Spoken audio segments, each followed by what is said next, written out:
এই যে আমরা পাহাড়ি অঞ্চলে ঘুরতে গেলে এত সুন্দর পাহাড় দেখতে পাই। জানো কি, এই যে পাহাড় আছে, এই পাহাড় কিভাবে তৈরি হয়? জানো না তো? তো চলো, জানানো হচ্ছে। Hello student, I am Ankita, your geography teacher. You are watching Minsi academy.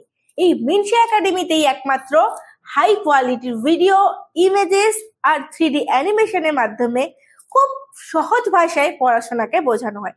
শুধু বোঝানোই হয় না, কোনো প্রসেসকে ইজি নয়, সুপার ইজি বানিয়ে দেয়, যার জন্য পড়াশোনা হয়ে যায় মজাদার।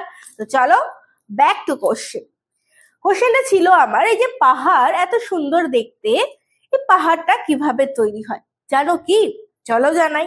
বেসিক্যালি আমাদের পৃথিবীর বিভিন্ন রকমের যে জায়গাগুলো আছে সেগুলো মুভ করে।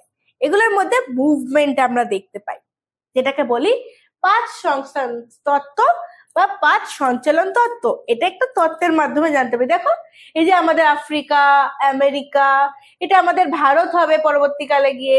এই বিভিন্ন মহাদেশগুলো একসময় খুব একসময় কেন বলবো, এখনো কিন্তু মুভ করছে, এবং এর ফলে বিভিন্ন রকম দেশ মহাদেশগুলো তৈরি হয়। দেখো মুভমেন্ট, এই যে লন্ডন, নিউ ইয়র্ক সব আগে মুভ করছিল। এখন মনে প্রশ্ন আসতেই পারে যে এগুলো মুভ করছে বলছে ম্যাম, কিন্তু এগুলো কিভাবে মুভ করে? চলো সেটাও বলে দিচ্ছি।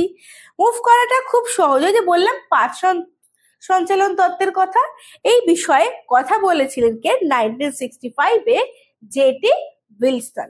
জেটি উইলসন কি করেছিল? এই প্লেট মুভমেন্টের কথা বলেছে। বেসিক্যালি আমাদের পৃথিবীর উপরে স্থলভাগ তিন ভাবে চলাচল করে। প্রথম ভাগকে বলতে পারি ডাইভারজেন্ট বাউন্ডারি বা প্রতিসারী বাউন্ডারি। প্রতিসারী বাউন্ডারিতে কি হয়, দুটো পাত দুদিকে চলে যায়। যে শক্ত জিনিসগুলো মুভ হচ্ছে তাকে বলি পাত বা প্লেট। এই প্লেটগুলো দু সাইডে সরে যায়। যেমন আমরা দেখেছি গ্রেট রিফ ভ্যালি দেখে, দেখো এই একটা স্থলভাগ, এই একটা স্থলভাগ, এই একটা স্থলভাগ, সব দু সাইডে ছড়িয়ে যাচ্ছে, ধীরে ধীরে দু সাইডে মিশে যাচ্ছে। এইভাবে একটা মুভমেন্ট হতে পারে আমাদের।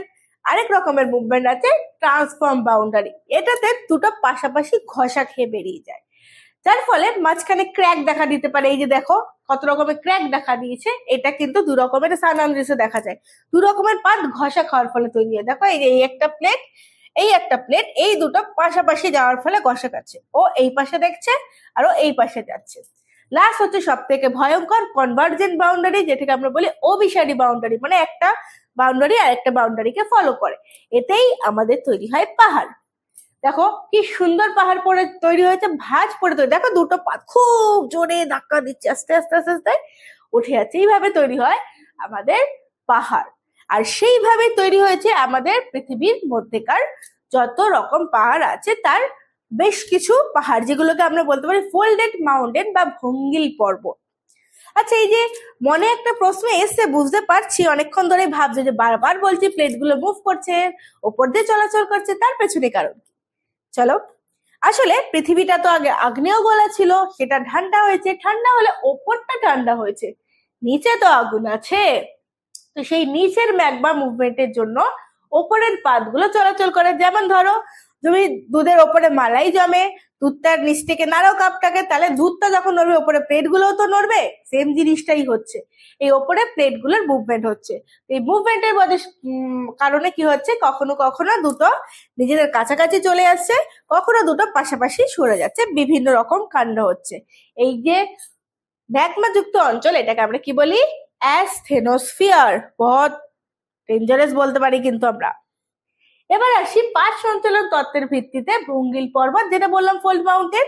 এই ফোল্ড মাউন্টেন অনেক রকমের ফিচার্স আমরা দেখতে পাই। যেমন দেখো কি আছে, এই যে দুটো প্লেট, মাঝখানে সমুদ্র ছিল, সমুদ্রের নিচে জমা আছে, প্রেসার পড়ছে, দেখো মাঝখানটা ভাঁজ পড়ছে। যেমন আমরা রুমাল যদি টান টান করে দু সাইডে চাপ দিই যেমন ভাবে, এইভাবে আস্তে আস্তে পাহাড় পর্বত তৈরি হচ্ছে। কি মজাদার বিষয় না এটা?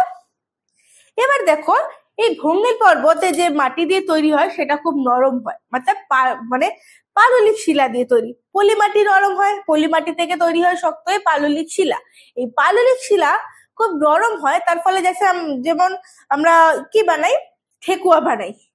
ছট পুজোর সময় ঠেকুয়া বানাই, কিভাবে বানাই? ছাঁচের মধ্যে ওই মাখা যেটা থাকে ডোটা, ওটা বসিয়ে চাপ দিই, তাতে কি হয় ছাঁচের যে শেপটা থাকে সুন্দর, সেটা ঠেকুয়ার ওপরে উঠে আসে।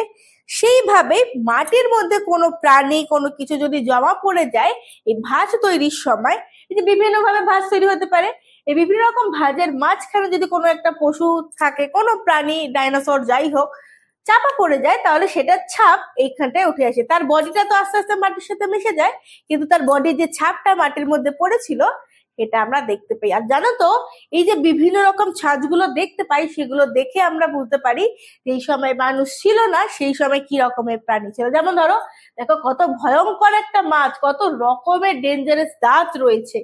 এই ধরনের যে একটা, এটাকে আমরা বলি ফসিল বা জীবাশ্ম।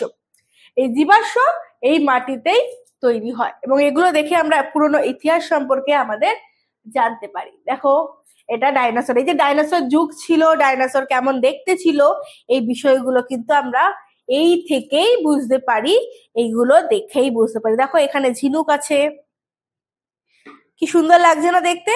তাহলে আমি যদি এখন বলি পাহাড় কিভাবে সৃষ্টি হয়, বলতে পারবে কি? পারবে তো? তাহলে একটা নতুন জিনিস শেখা হলো। এরকমই আরো যদি নতুন জিনিস জানতে চাও, তবে অবশ্যই মিনসি একাডেমির সাথে থাকো। আর যদি এই ভিডিওটা তুমি ইউটিউব থেকে দেখছো, তাহলে লাইক কমেন্ট সাবস্ক্রাইব করে দিও। আর যদি ফেসবুক থেকে দেখো, আমাদের পেজটাকে ফলো করে দিও। এত সুন্দর ইনফরমেশনের জন্য একটা লাইক তো পেতেই পারি।